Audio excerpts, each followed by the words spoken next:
Hey guys, Ellie Merrill, your registered dietitian here from Enlightened Nutrition, answering the question today of how can I keep my blood pressure levels down and your cholesterol levels down. So let's get started.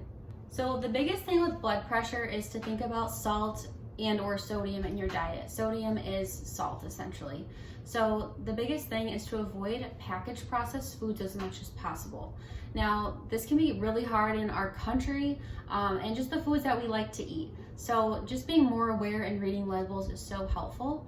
The average American, the recommendation is 2,000 milligrams of sodium per day, but it's really tedious and kind of annoying to keep track of that on a daily basis. So my biggest piece of advice is just to eat real foods as much as you can. So that means eating fruits and vegetables, that means eating whole grains, that means choosing lean meats, things that are just homemade. When you eat out at a restaurant, it can be really hard and sodium can really add up. So just eliminating maybe some restaurant meals more often, maybe even frozen dinner meals, those can be super high in sodium. Even just flipping over the box and understanding how much sodium is in it. Anything that's under 600 milligrams per meal or serving is a great way to start. Things can add up super quickly. Another common piece of advice, if you like to add a lot of salt to your food, is just get rid of the salt shaker on your table. If you feel like you don't really do that, keep it on the table. Salt does add flavor and it can help us feel more satisfied and eliminate the need to eat other processed salty food. So if you can just honor your craving for salt with a little bit, I say that's totally fine. But if you know yourself better, then just get rid of the salt shaker. That could be helpful. There is a lot of no sodium seasonings at the store. If you see like Mrs. Dash or any variety of that, they have no sodium and a ton of flavor. Another great idea is to cook with more herbs. Try different spices. That adds a lot of flavor with no salt. Spring's coming up, you can easily grow your own herbs like in your window or in your garden. That could add a ton of flavor with no salt.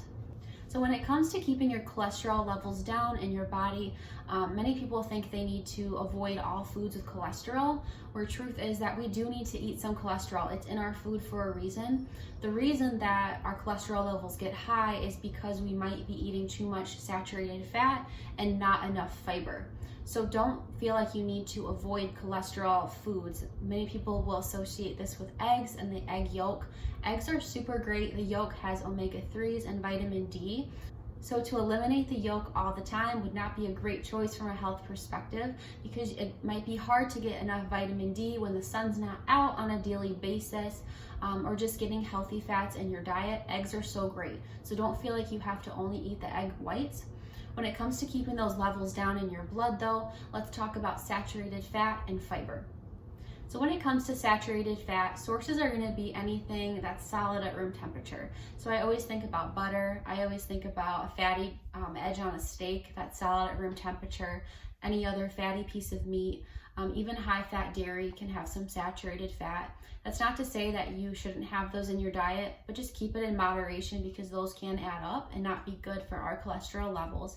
Everything with nutrition always circles back around to balance and moderation.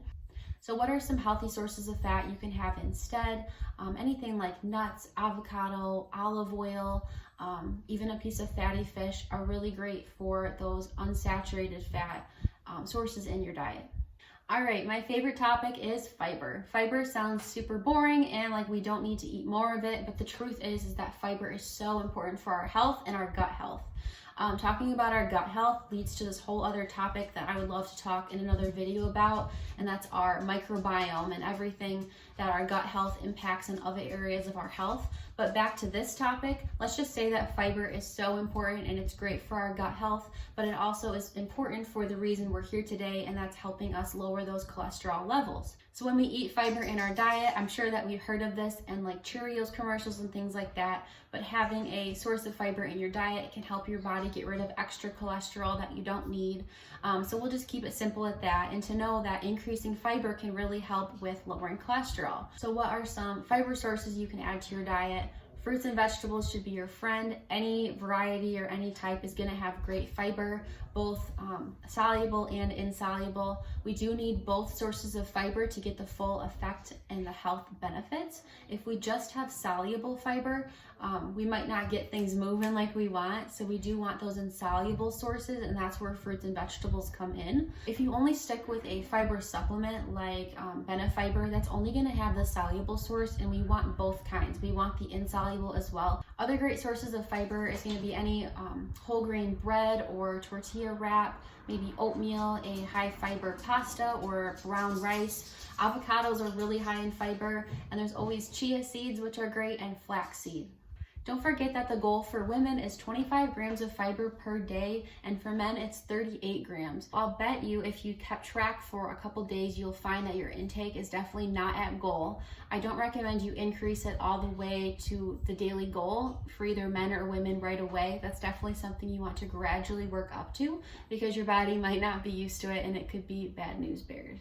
So to sum up, to keep your blood pressure levels down, consider the sodium in your diet and how you can bring that down, and just eat more fresh in general. And then when it comes to keeping your cholesterol levels down, don't stress about cholesterol in foods, but just consider the saturated fat sources and getting enough fiber. Let me know what other topics or questions you have about nutrition. I'm always here to answer those questions. I know it can be confusing and conflicting, and I'm always here for you.